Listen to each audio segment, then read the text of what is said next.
오늘 말씀은 고린도전서 2장 6절로부터 10절까지 함께 읽겠습니다. 그러나 우리가 온전한 자들 중에서 지혜를 말하노니 이는 이 세상의 지혜가 아니요 또 이 세상에서 없어질 통치자들의 지혜도 아니요 오직 은밀한 가운데 있는 하나님의 지혜를 말하는 것으로 곧 감추었던 것인데 하나님이 우리의 영광을 위하여 만세전에 미리 정하신 것이라. 이 지혜는 이 세대의 통치자들이 한 사람도 알지 못하였나니 만일 알았더라면 영광의 주를 십자가에 못 박지 아니하였으리라. 기록된 바 하나님이 자기를 사랑하는 자들을 위하여 예비하신 모든 것은 눈으로 보지 못하고 귀로 듣지 못하고 사람의 마음으로 생각하지도 못하였다 함과 같으니라. 오직 하나님이 성령으로 이것을 우리에게 보이셨으니 성령은 모든 것 곧 하나님의 깊은 것까지도 통달하시느니라.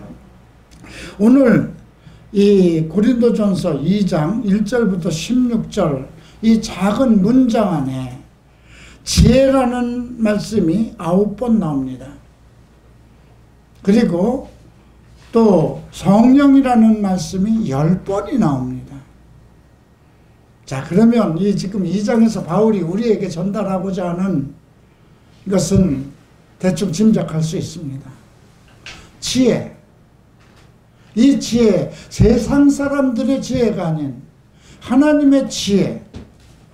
이 지혜는 아무도 알 수 없다는 것입니다. 한마디로. 누구도 알 수 없다는 것입니다. 오직 알 수 있는 것은 성령을 통해서 오직 하나님의 지혜는 하나님의 마음을 아시는 분 성령께서 하나님이 사랑하는 자들에게 허락하신다는 것입니다.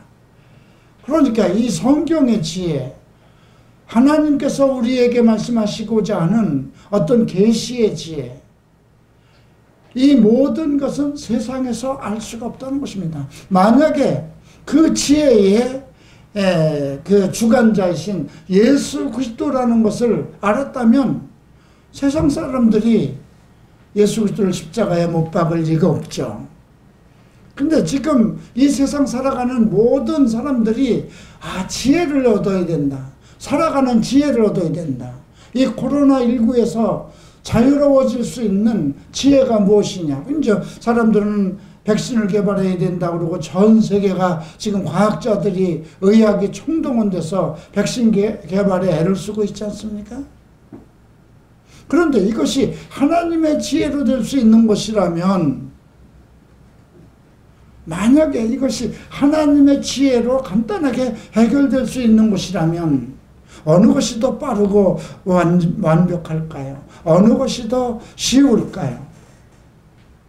지금 우리는 그것을 구해야 됩니다. 이 환난의 때, 이 전 세계가 지금 어쨌든지 간에 이것이 마귀로부터 온 것인지 아니면 말세가 돼서 하나님이 지금 이 재앙이 지금 이미 우리에게 이 온 세상에 부어진 것인지 우리는 지금 짐작할 수 없어요. 그러나 이 재앙을 이길 수 있는 힘, 그런데 이러한 그 전염병에 대한 재앙은 지금 오늘 우리에게만 있었던 것은 아니에요. 이스라엘의 역사 속에 보면 항상 하나님께서 이스라엘 백성들을 징계하실 때는 칼과 재앙, 이 칼과 연병으로, 전염병으로 징치하셨어요. 칼이라는 것은 전쟁이었고요. 칼과 기근과 전쟁, 이 세 가지입니다. 그러니까 이 어쩌면 지금 전 세계에 지금 전파되고 있는 벌써 1년이 됐잖아요. 이 코로나19의 전염병은 어쩌면 하나님께서 마지막 시대에 모든 사람들로 깨닫고 하나님 앞에 자복하고 나오게 하기 위한 하나님의 계획인지 아니면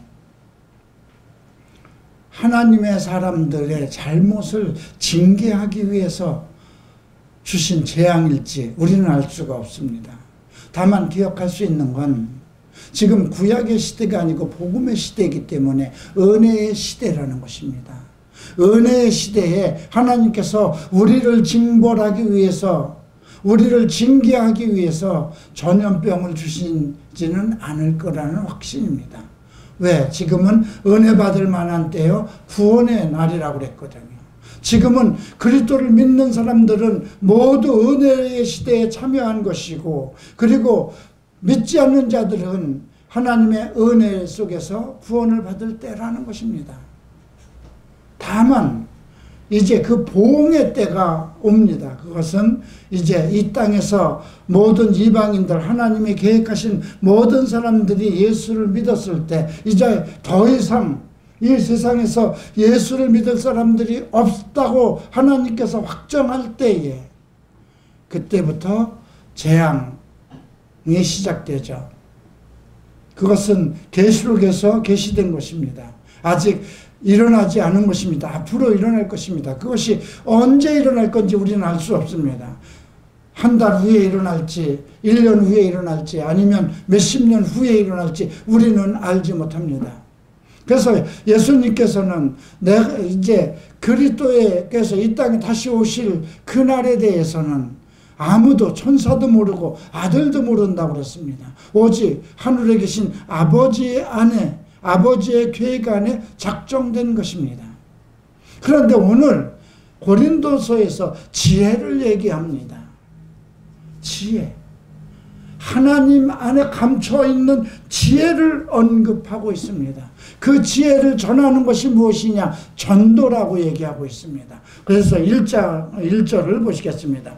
형제들아, 내가 너에게 나아가 하나님의 증거를 전할 때에 말과 지혜의 아름다운 것으로 하지 않았다. 여기서 얘기하는 지혜는 세상의 지혜입니다. 그죠? 바울은 당대 정말 석학입니다. 로마에서 공부한 정말 유대인으로서 모든 율법을 공부했고, 그래서 그는 율법학자, 랍비가 되기 위한 그런 열정을 가지고 있었던 거예요. 그리고 어려서부터 로마 시민권을 받아서 로마에서 그 다소라는 학문의 도시에서 열정적으로 그 당시에 최고의 학문을 공부한 사람입니다. 그 당시는 로마 시대이기 때문에 이미 헬라 시대에 완성된 그 철학들이 만연되고 있었어요. 그러니까 바울은 그 당시에 있었던 모든 철학가들의 그 철학적인 학문을 다 배운 사람이요, 또 하나님의 말씀으로는 율법에서 모든 것이 완벽했던 자입니다. 그런 자가 지금 나는 내가 복음을 전할 때에, 예수 그리스도의 복음을 전할 때에 말이나 말재주나 아니면 세상의 지혜, 세상의 철학, 학문과 같은 그런 지혜로 아름다운 것, 세상의 지혜의 아름다운 것으로 하지 않았다는 것이죠. 자, 이 말은 나도 공감을 합니다. 나는 배운 것이 없습니다. 나는 정말 번번한 대학교 4년대도 졸업을 못했습니다. 내 정말 잘못된 생활에 이끌려서 사느라고 정말 세상을 젊은 시절을 허비하고 정말 잘못된 길로 빠져서 공부도 안 하고 겨우 정부에 인가도 없는 무인가 신학교를 그 3년짜리 그 무인가 신학교를 졸업한 것 뿐입니다. 그것이 내 학위의, 세상적인 학위의 전부입니다. 그러니까 세상적인 지혜로 말하고 싶어도 세상적인 지혜로 말할 수 있는 학문적인 그런 것이 없어요. 세상 철학을 공부한 일도 없고요. 그래서 오늘 이 말씀을 볼 때 우리가 이미 1장에서 지금 그 고린도 교회 성도들의 분포에 대해서 바울이 얘기하지 않았습니까? 너희의 부르심을 보라. 육체를 따라 지혜로운 자가 많지 아니하고 능한 자가 많지 아니하고 문벌이 좋은 자가 많지 않도다 그랬어요. 하나님께서는 세상에 미련한 것들을 택하사 지혜 있는 자들을 부끄럽게 하시려고 세상에 악한 것들을 택하사 강한 것들로 부끄럽게 하시며 세상에 천한 것들과 멸시받는 것들과 없는 것들을 택하사 있는 것들을 폐하라 하셨다. 그러니까 이 세상에 있는 육체들, 사람들은 그 누구도 하나님 앞에 자랑할 수 없도록 하기 위해서 형편없는 바닥 인생을 살고 있는, 막장 인생을 살고 있는 사람들을 불렀다는 것입니다. 그 당시 고린도 지역은 아주 환락의 도시였습니다. 무역으로 정말 유럽과 그 아시아의 모든 무역을 관장하는 그런 도시였습니다. 그래서 아가야 일대에 그 헬라 알렉산더 대왕이 그 아가야 주, 지금으로 얘기하면 아가야 주 일대의 수도로 고린도를 잡은 겁니다.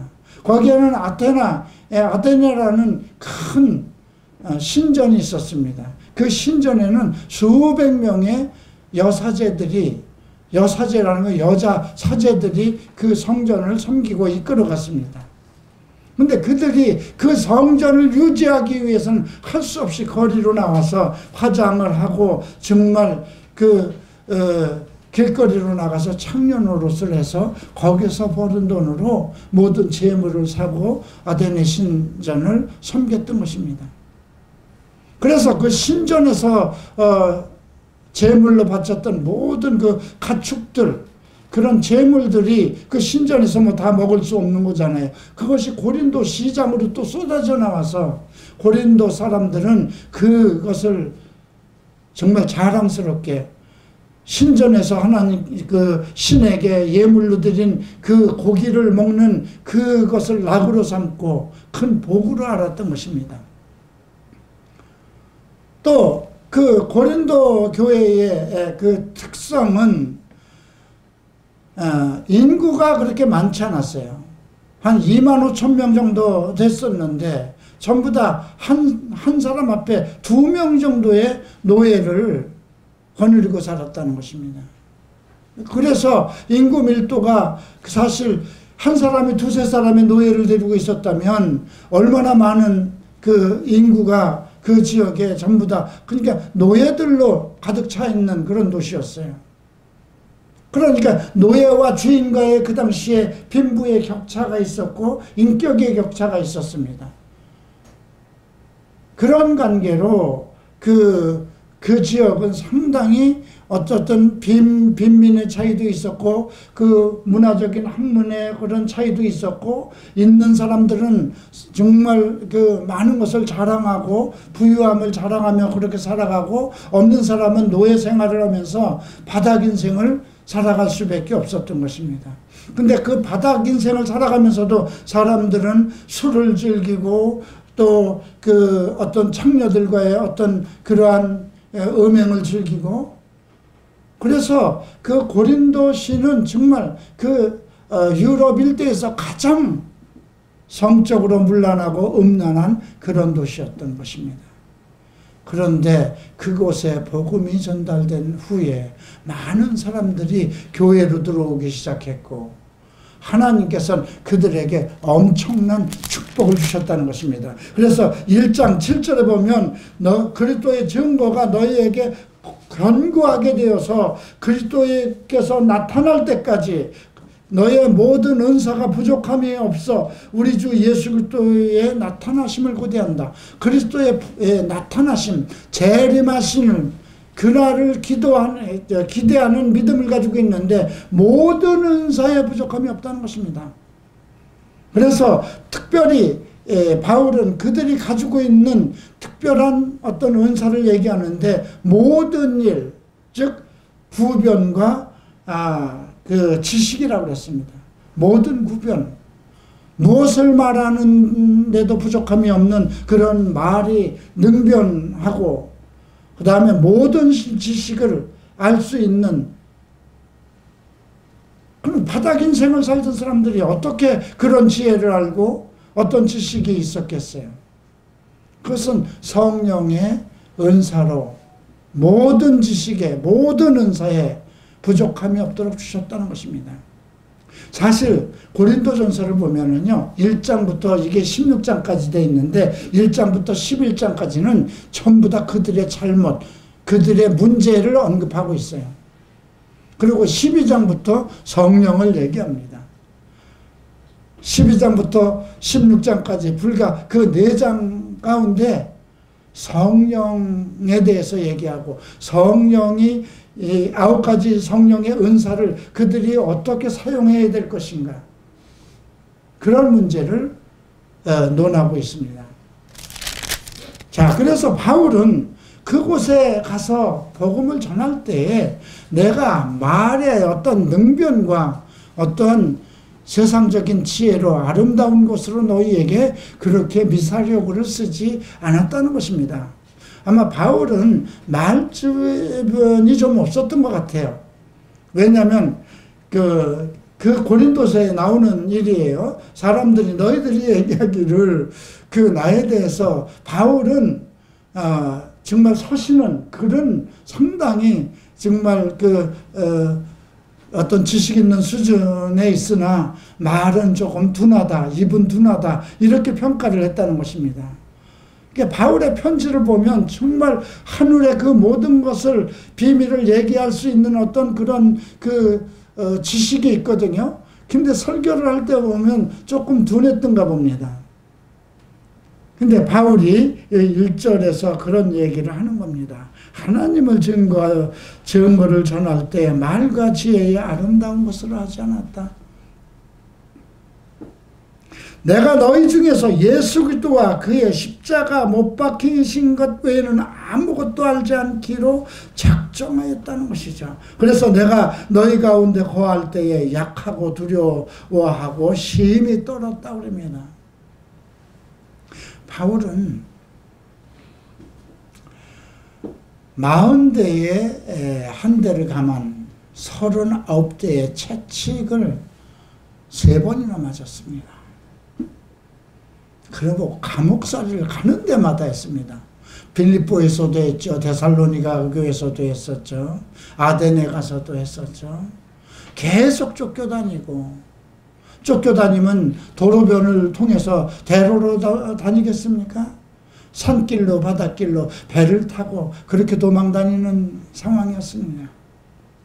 그래서 여기서 내가 너희 가운데 거할 땐 약하고 했다는 건 상당히 여기쯤에 왔을 때, 고린도 교회에 왔을 땐 상당히 몸에 어떤 이상이 있었던 거예요. 건강적으로 상당히 힘들었던 거예요.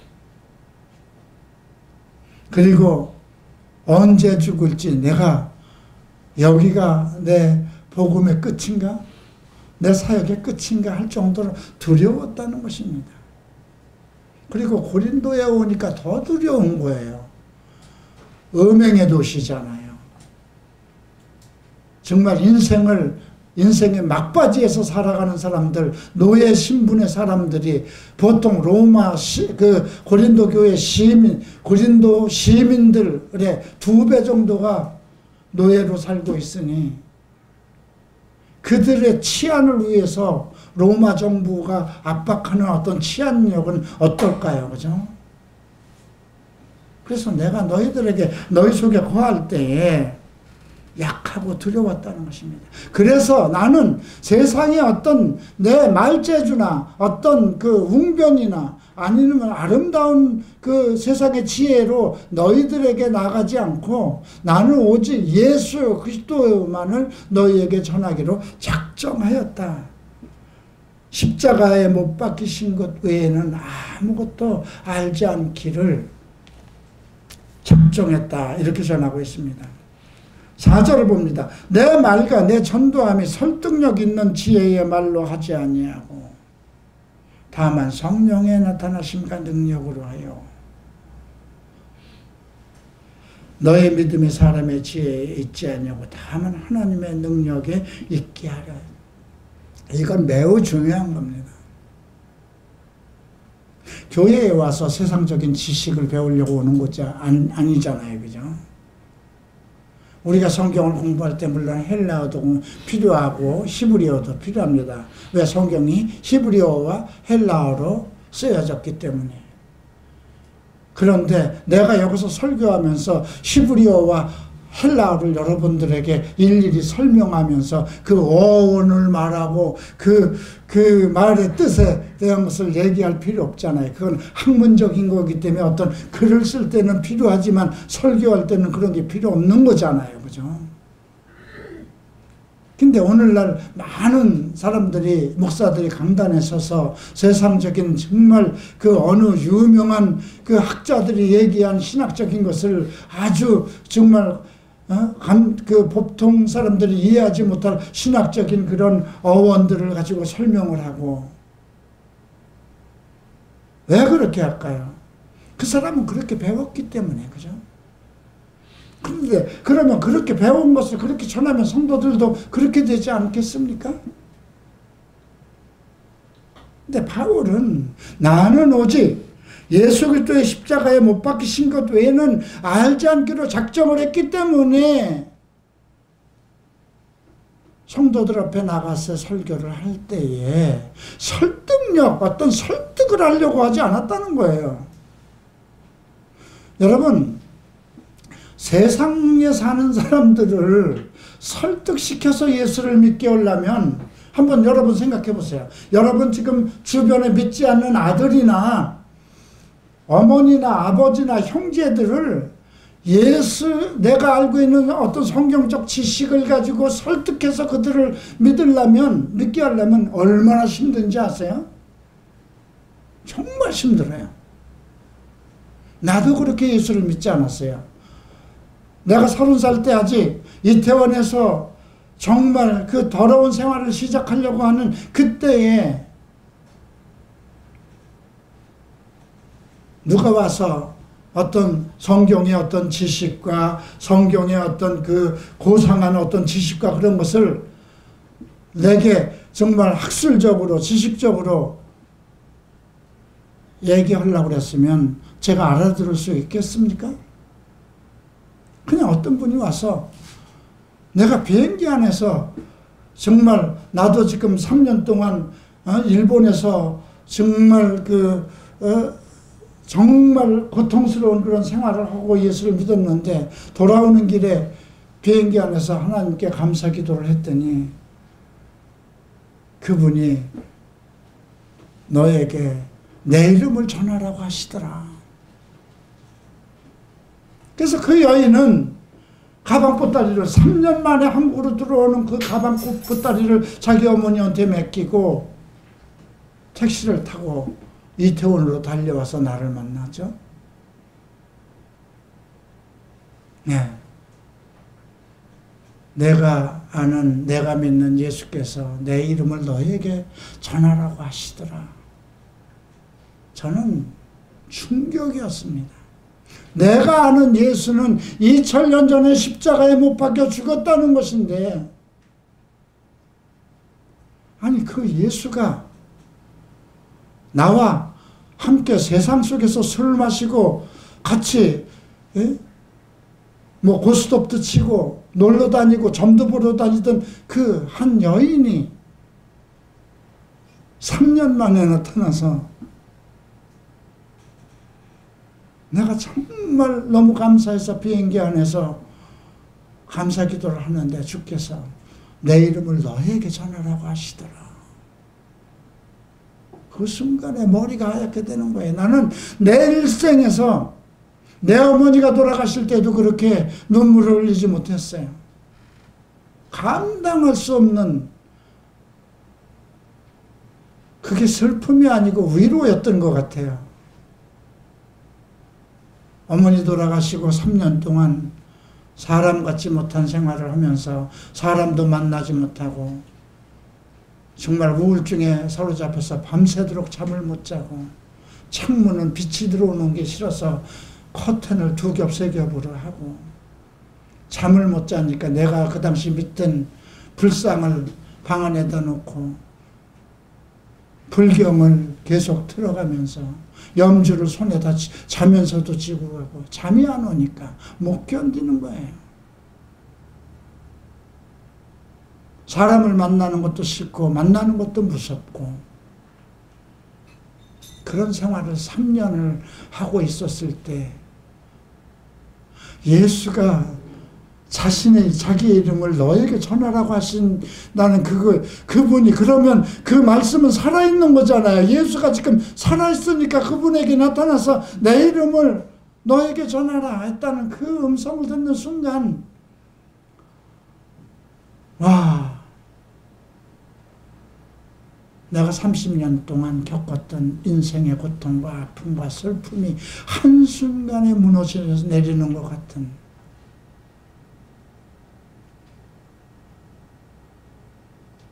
그래서 나는 예수를 믿겠다. 우리 어머니가 평생을 부처를 섬기고 절에 가서 기도하고 그렇게 해서 나를 낳았다 그러는데 우리 어머니의 말로도 그렇고 내 인생도 좋은 것이 없었다. 근데 예수는 살았다니까 나는 예수를 믿어야 되겠다. 이것이 그 여인에게 내가 한 말인데 그 당시 그런 예수에 대한 지식이 없었어요. 그런데 어떻게 예수는 살았다니까 나는 그분을 믿어야 되겠다. 그것이 30살 때입니다. 그리고 올해 75 됐습니다. 45년 동안 나는 그 이름이 없었으면 하루를 살 수가 없었습니다. 여러분들이 4년 전에 내가 70살 되던 해에 내가 폐암에 걸려서 이제 얼마를 더 살까? 항암 주사를 맞으면서 얼마를 이렇게 고통받으며 살아야 될 것인가? 불과 여러분들 앞에서 이 설교를 하다 여기서 정말 쓰러지는 그런 형상도 있었고 2달 동안 먹지도 못하고 계속 배탈이 나서 화장실로 드나들면서 10kg의 몸이 빠지고 이제 이렇게 살다가 내가 죽는가 보다 하는 것이 불과 며칠 전이었습니다. 그죠? 내가 다시 이렇게 여러분들 앞에 내가 힘껏 내 마음을 다해서 기쁜 마음으로 다시 설교를 할 수 있을 것이라는 것은 불과 1-2주 전만 해도 가질 수 없었던 것입니다. 나는 그래서 그분의 이름이 그의 이름이 예수 그리스도의 이름으로 너희가 무엇이든지 내 이름으로 기도하면 아버지께서 내 이름을 위해서 아들의 영광을 위해서 들어주실 것이라고 친히 하신 말씀을 나는 지금도 믿습니다. 그래서 나는 기도합니다. 내가 폐암 말기에 됐을 때도 하나님 내가 이걸로 끝나는 것입니까? 하나님의 계획은 무엇입니까? 내가 또 배탈이 나서 2달 동안 먹지 못하고 계속 화장실을 드나들면서도 주님 그렇다면 나를 다시 이 폐암에서 치료하셨다면 그렇다면 내가 남은 인생을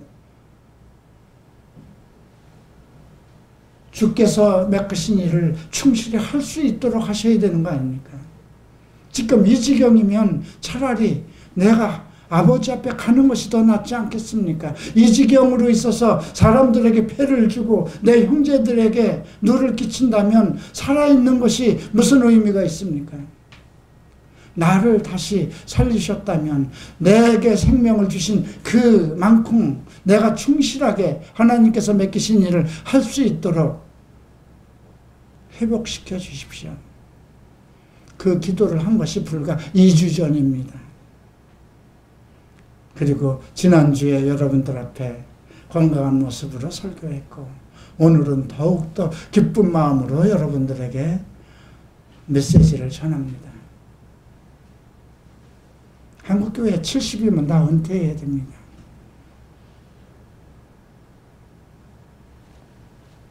그런데 바울이 지금 오늘 이야기를 하면서 내 말과 전도하며 설득력 있는 지혜의 말로 하지 않고 다만 성령의 나타나심과 능력으로, 성령의 나타나심 속에는 그분의 능력이 있는 것이죠. 성령은 하나님의 영이고 예수 그리스도의 영입니다. 성령은 우리를 위해서, 우리를 돕기 위해서, 예수 그리스도를 믿는 성도들을 돕기 위해서 보내신 하나님의 영입니다. 그래서 그 성령은 살아계시고 우리 가운데 계시며 가르치시고 또 모든 것을 생각나게 하시며 우리를 위로하시고 우리가 알지 못하는 것을 탄식해서 기도하게 하시고 우리가 필요한 것을 채워주시고, 네, 하나님은, 성령은 능력입니다. 여러분, 성령은 능력이라는 것을 기억하셔야 됩니다. 너희의 믿음이 사람의 지혜에 있지 않냐고 다만 하나님의 능력에 있게 하기 위함이라. 내가 여러분들에게 많은 지식적인 것을 전했다면 여러분들은 세상적인 지식으로 가득 찰 수도 있어요.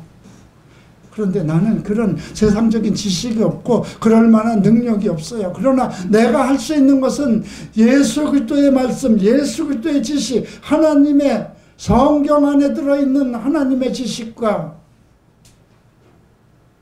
내 안에 있는 성령의 능력으로 성경을 가르칠 수는 있습니다. 자, 6절 봅니다. 그러나 우리가 온전한 자들 중에서는 지혜를 말하노니 이는 세상의 지혜가 아니요 또 이 세상에 없어질 통치자들의 지혜. 온전한 자들 중에서, 온전한 자들은 누굴까요? 그리스도인입니다. 그리스도인. 무엇으로 온전해졌을까요? 예수의 이름으로 말미암아, 예수 그리스도를 믿음으로 말미암아 온전한 사람이 된 것입니다. 과거의 사람이 아니고 육체의 사람이 아니고 옛사람이 아니고 변화된 새 사람이 되었기 때문에 온전한 사람입니다. 온전한 사람들 중에서는 마음이 온전하고 정신이 온전하고 생각이 온전하고 믿음이 온전한 사람들 중에서는 지혜를 말하였다. 무엇에 대한 지혜일까요? 무엇으로 오는 지혜일까요? 하나님의 지혜입니다. 세상의 지혜가 아니고 하나님으로부터 오는 지혜를 말하니 이것은 세상의 지혜도 아니요 통치자의 지혜도 아니다. 오직 은밀한 가운데 감춰있던 하나님의 지혜를 말하는 것이다. 그죠? 하나님의 지혜, 곧 감춰져 있던 은밀한 하나님의 계시라는 것입니다. 하나님이 우리의 영광을 위하여 만세전에, 근데 보면 그리스도의 영광을 위해서 이 하나님의 지혜를 준비해 놓은 것이 아니고 지금 여기 보면 하나님이 우리의 영광을 위해서 만세전에 준비하신 거라고 합니다. 미리 정하신 거라는 거예요. 우리의 영광을 위해서 그리스도의 이름으로 온전해진 자들을 그들의 영광을 위해서. 그러면서 이 지혜는 이 세대의 통치자들이 한 사람도 알지 못하였나니 만일 알았다면 영광의 주를 십자가에 못 박지 않았겠느냐. 그죠? 어떤 지혜일까요? 하나님의 아들 예수 그리스도에 속한 지혜입니다. 죽은 자를 살리시고 병든 자를 고치시고 마음에 고통 있는 자를 위로하시고, 예, 영원히 사시는 영원한 산 생명의 주.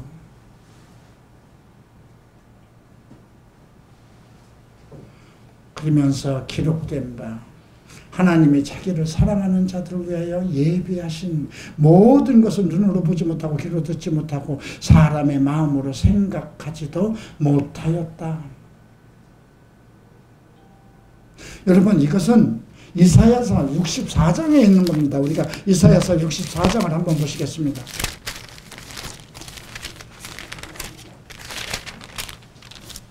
이사야서 64장 4절 말씀입니다. 주 외에는 자기를 앙망하는 자를 위하여 이런 일을 행한 신을 옛부터 들은 자도 없고 귀로 들을 자도 없고 눈으로 본 자도 없었나이다.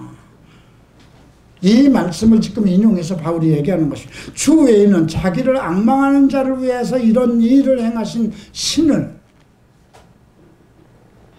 얘기합니다.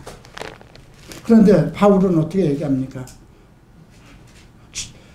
이사야는 주를 앙망하는 자는 누구예요? 구약 시대에는 주를 다 기다리는 거죠. 구약의 모든 유대인들은 하나님 메시아를 앙망하고 살았어요. 그죠? 메시아가 오심을 고대하고 살았어요. 지금도 그들은 메시아가 예수가 이 땅에 오신 것을 모르고 지금도 유대인들은 구약의 메시아를 고대하고 있죠. 그래서 이사야 선지자는 그렇게 얘기해요. 주를 기다리는 사람들을 위해서.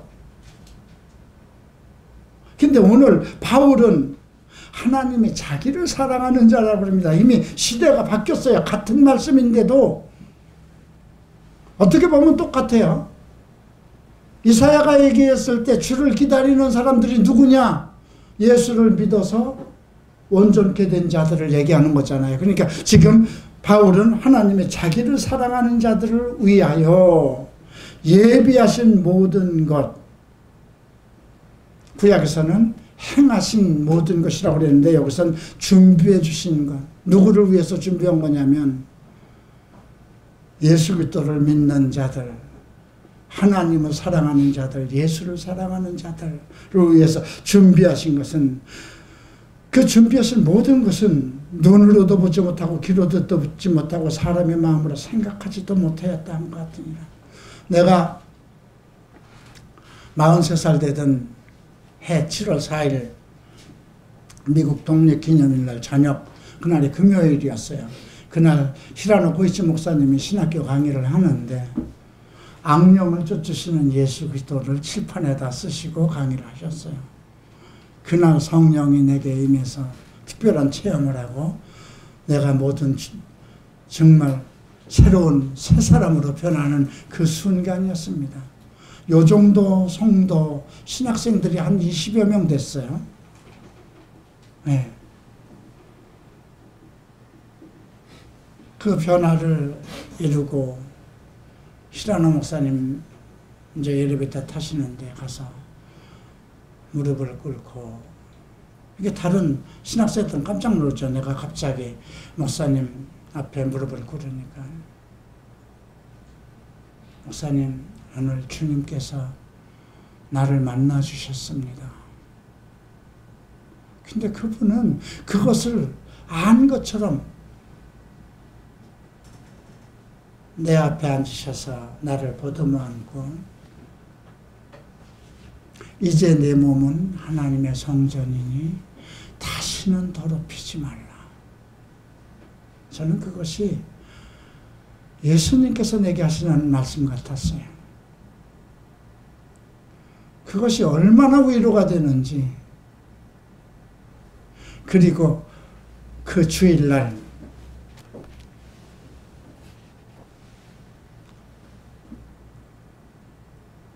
히라노 고이치 목사님 교회를 찾아갔습니다.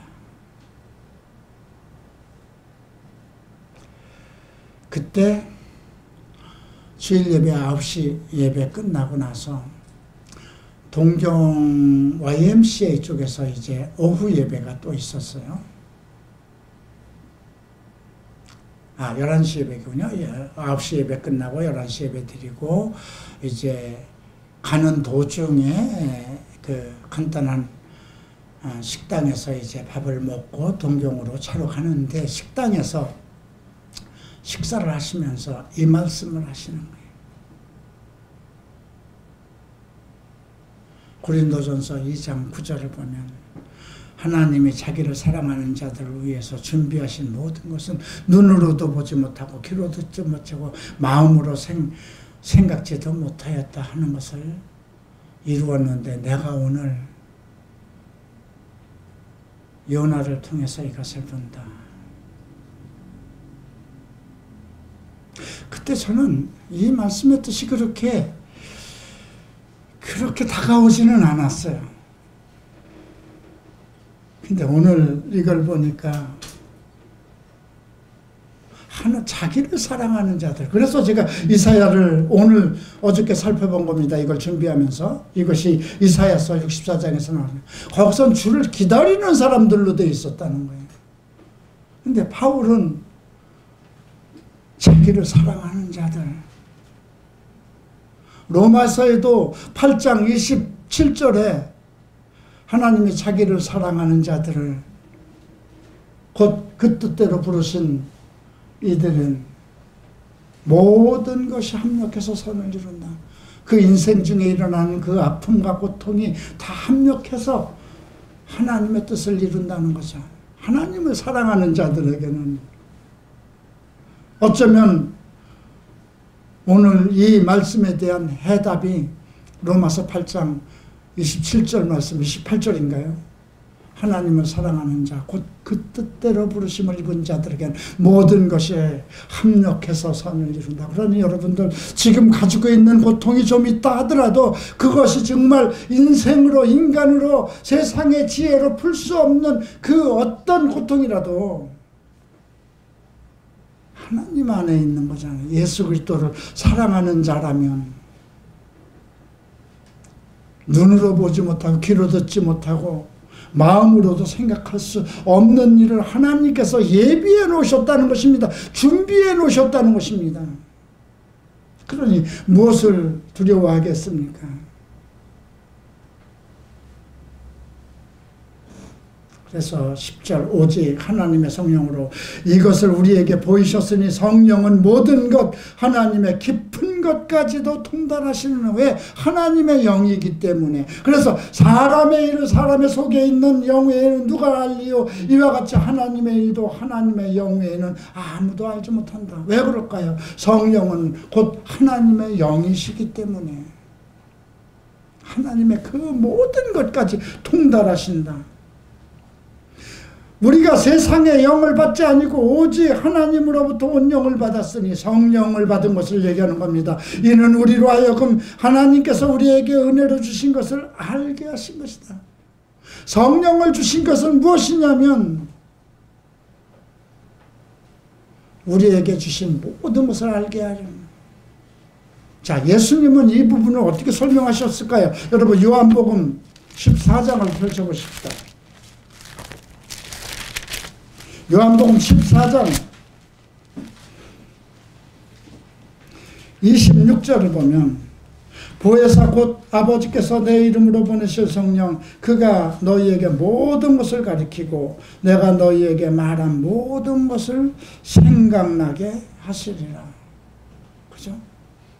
보혜사 성령, 너희를 돕는 보혜사 성령이 너희에게 오시면 아버지께서 내 이름으로 보내신다고 그랬어요. 왜 그랬을까요? 예수 그리스도의 영광을 위해서 보내시기 때문에. 그가, 성령 그가 너희에게 모든 것을 가르치시고. 내가 성경을 암송하겠습니까? 이것을 다 암송하고 있겠습니까? 내가 실현하고 있지 목사님을 통해서 척스미스 목사님에 대한 이야기를 듣는데 자기는 캘리포니아에서 목회를 하면서 청 목사님의 설교를 들으러 아침 설교, 자기 설교는 11시니까 아침 설교를 9시에 가서 2년간을 설교를 들으러 갔다는 겁니다. 근데 청 목사에 대해서 그렇게 얘기를 하더라고요. 이 지구상에서 성경 전체를 성경을 덮어놓고 창세기부터 계시록까지 강의하실 수 있는 분이다. 어떻게 나는 이해가 안 됐어요. 그 당시 그게 어떻게 가능한가. 근데 지금 내가 나의 얘기를 하라 그러면 내가 생각나는 그 초등학교 때부터 지금까지 있었던 모든 것을 다 내 얘기니까 얘기할 수 있지 않겠습니까? 그런데 이게 아버지의 이야기잖아요. 내 아버지의 얘기잖아요. 예수께서는 나의 구세주이기도 하지만 나의 친구라고도 하셨고 나의 형제라고도 하셨어요. 그죠? 그분과 우리는 부부관계와 같이 그분은 앞으로 장차 우리의 신랑으로 오시고 우리는 그의 신부가 되니까 부부와 같은 관계라는 것입니다. 그러면 그분들이 쓰신 성경을 알 수 있지 않겠습니까? 이것이 곧 하나님의 이야기요, 우리의 이야기고 나의 이야기인데, 어떤 사람은, 내 제자 중에 하나가 처음에 와가지고 자는 성경을 300독을 했다고 그래가지고, 야, 300독을 했으면 너는 정말, 야, 근데 왜 이 땅에서 사냐? 하늘로 안 올라가고. 나는 야, 정말 정독을 한 2번도 못했는데 어떻게 300독을 하냐? 난 그게 지금도 이해가 안 돼요. 그죠? 그게 바로 미국에 있는 우리 이상원 집사입니다. 성경을 300독을 하고 나한테 왔다는 그 친구가, 목사님이 아니었으면 내가 성경을 어떻게 배웠을까요? 그 친구는 그냥 인생을 그때 상당히 나도 고난이었고 자기도 고난이었는데, 그 부부가 성경을 공부하는 재미로 살아갔어요. 그죠?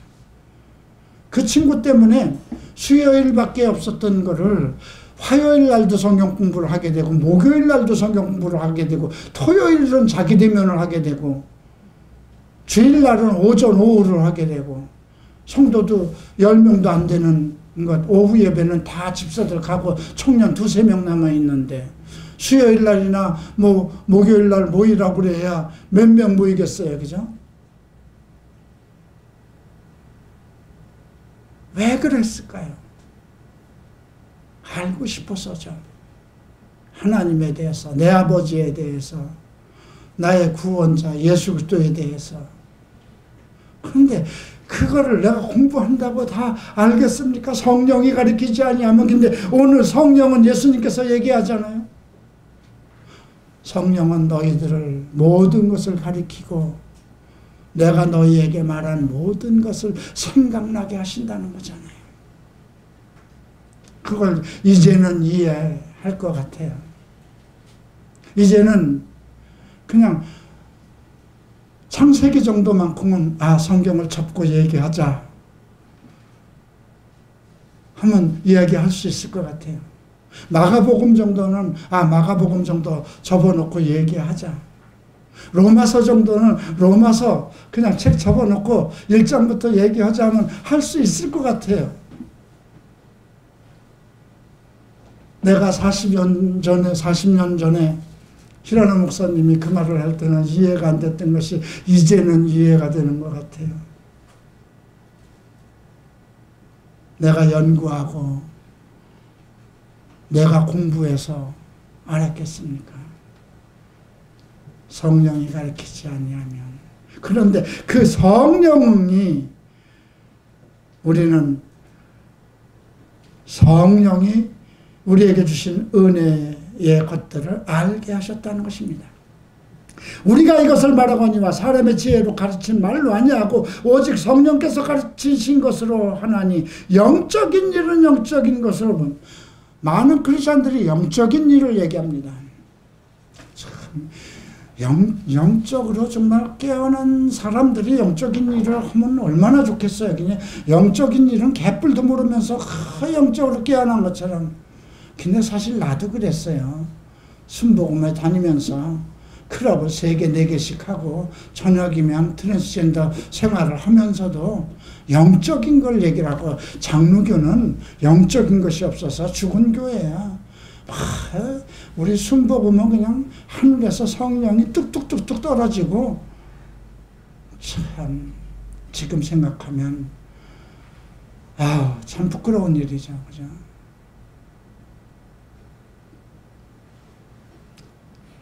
성령께서 가르치신 것으로 하나님 성적인 일은 영적으로 분별하고, 육에 속한 사람은 하나님의 성령의 일들을 받지 아니하나니 이는 그것들이 그에게 어리석게 보이며 또 그것들을 알 수도 없나니 그런 일은 영적으로 분별. 육에 속한 사람은 영적인 일은 알 수 없다는 거죠. 여러분들이 육에 속한 생활을 하면 술 마시고 포르노 보고 동성애 생활하고 세상 사람과 똑같은 생활을 하면 영적인 일은 분간할 수가 없다는 거예요. 그 사람에게는 하나님이 성령으로 그 사람을 하나님에 대한 지혜를 주시지 않는다는 것입니다. 누구에게만 허락된 거예요? 하나님을 사랑하는 자들이라고 그랬잖아요. 하나님을 사랑하는 자들에게.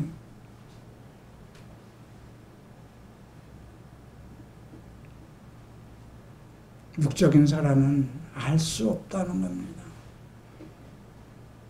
그런데 오늘 이 시작을 뭐라고 합니까? 온전한 자들 중에서, 우리가 온전한 자들 중에서 하나님의 지혜를 말한다 그러잖아요. 우리가 어떻게 온전하게 됐습니까? 오직 예수 그리스도의 이름으로 온전하게 된 거 아닙니까?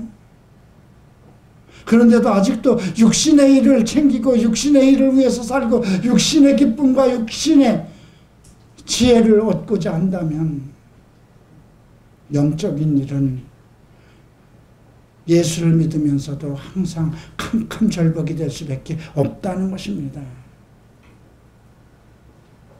신령한 자는 모든 것을 판단하나 자기는 아무에게도 판단을 받지 아니하니라. 영적인 자는, 여기서 신령하다는 건 영적인 자는 성령의 인도함을 받고 성령의 지혜를 받기 때문에 모든 것을 판단할 수 있는 지혜를 갖는 거죠. 하나님이 주시기 때문에. 그러나 아무에게도 판단을 받지 않는다. 왜? 하나님의 영이 그에게 임하고 있기 때문에. 누가 주의 마음을 알아서 주를 가리키겠느냐? 그러나 우리가 그리스도의 마음을 가졌다. 참 이 말은 우리가 앞에서 6절에서 우리가 온전한 자들에게 하나님의 지혜를 말한다 얘기를 했고요. 9절에서 하나님이 자기를 사랑하는 자들을 위해서 준비해 놓으셨다고 했고요. 그리고 오늘 우리가 그리스도의 마음을 가졌다고 합니다. 아내가 남편을 사랑하는 마음을 갖고 남편이 아내를 사랑하는 마음을 가졌다면 그 부부가 하나가 되지 않겠습니까? 우리가 하나님의 지혜를 받기 위해서는 이미 우리에게 성령을 주셨어요. 그죠? 내가 예수를 믿을 때 나를 온전케 하시고 나를 의로운 자라 하시고 온전하다 하시고 온전한 자로 하시고 성령을 부어주셔서 성령의 지혜를 주시기로 계획하시고 작정했어요.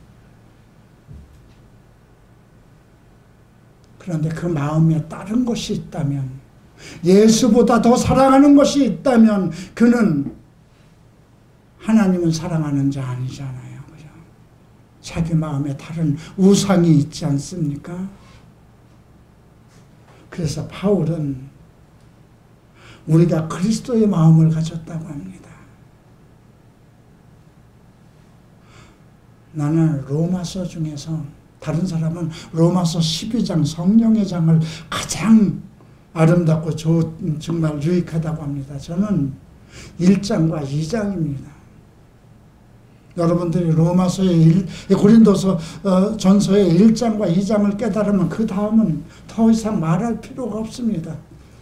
1장에서는 바닥을 치는 막장 인생의 나 같은 존재를 하나님께서 나를 부르시고 택하셔서 부족함이 없도록 은사를 주셨다는 것, 하나님의 지혜를 다할 수 있도록 하셨다는 것. 2장에서는 하나님을 사랑하는 자에게는 그 모든 것을 알 수 있게 하시고,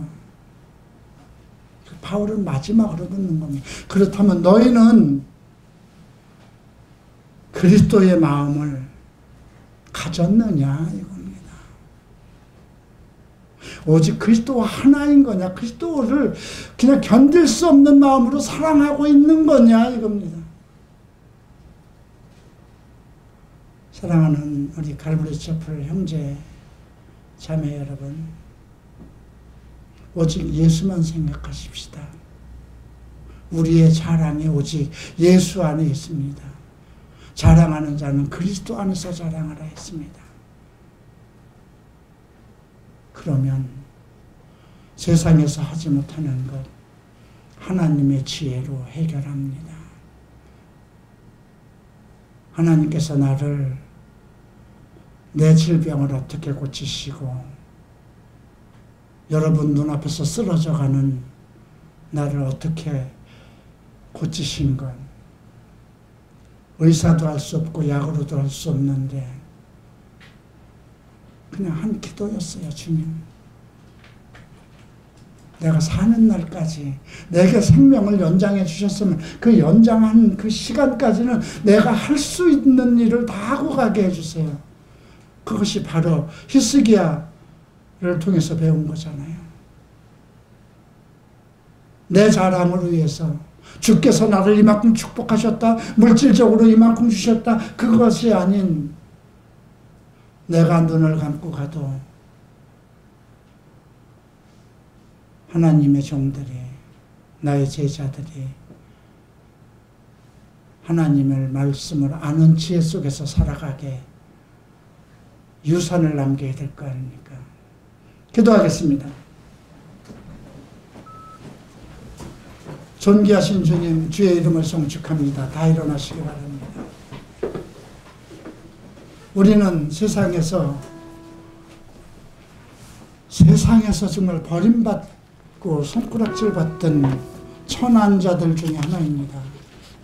그럼에도 불구하고 주님이 우리를 택하셔서 오늘 갈보리 촛불 성도로 삼아주시고 온전한 자로 삼아주시고 하늘의 지혜를 알게 하시고 각양각색의 모든 은사를 쏟아 부어주셨으니 주님, 이제 우리는 영영토록 그리스도의 마음을 가지고 살아가게 하셔서 성령 안에서 하나님의 지혜를 터득해가며 성령의 능력 가운데서 세상을 이기는 삶을 살게 하소서. 예수 그리스도 이름으로 기도합니다.